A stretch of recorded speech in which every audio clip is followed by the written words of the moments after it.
بسم اللہ الرحمن الرحیم۔ محترم ناظرین، السلام علیکم۔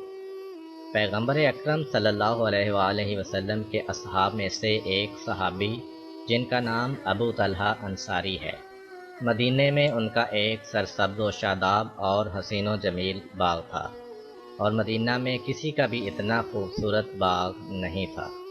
تمام مدینہ میں ان کے باغ کے بارے میں لوگ ایک دوسرے سے گفتگو اور تعریف کیا کرتے تھے۔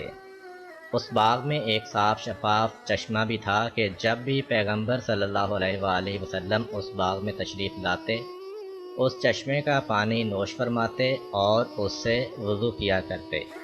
اس کے علاوہ اس باغ کی آمدنی بھی ابو طلحہ انصاری رضی اللہ تعالیٰ عنہ کے لیے بہت اچھی تھی۔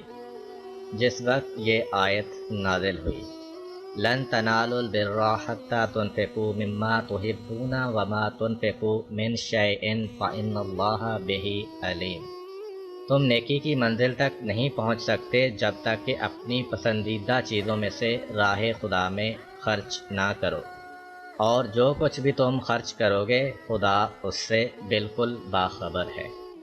اس وقت ابو طلحہ انصاری رضی اللہ عنہ خدمت رسول صلی اللہ علیہ وآلہ وسلم میں شرف زیارت کے لیے آئے اور عرض کیا، اے اللہ کے حبیب، کیا آپ جانتے ہیں کہ میرے اموال میں سے محبوب ترین مال یہی باغ ہے؟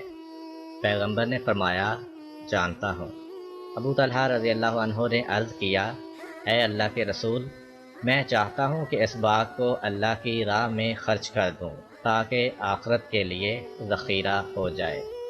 پیغمبر اکرم صلی اللہ علیہ وآلہ وسلم نے فرمایا، بخن بخن ذالک مال رابح لک، مبارک ہو مبارک ہو، یہ مال تمہارے لیے سود مند ہوگا۔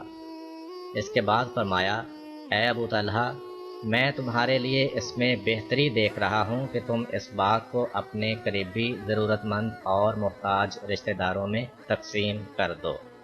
ابو طلحہ انصاری نے پیغمبر اکرم صلی اللہ علیہ وآلہ وسلم کے حکم کی تعمیل کی اور اس باغ کو اپنے رشتہ داروں میں تقسیم کر دیا۔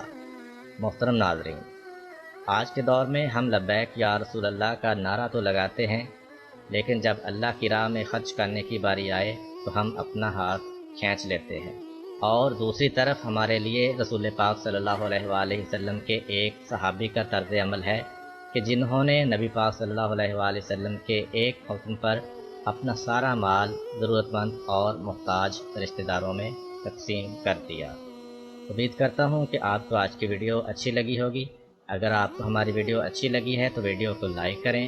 ملتے ہیں نیکسٹ ویڈیو میں، اجازت دیجیے، اللہ حافظ۔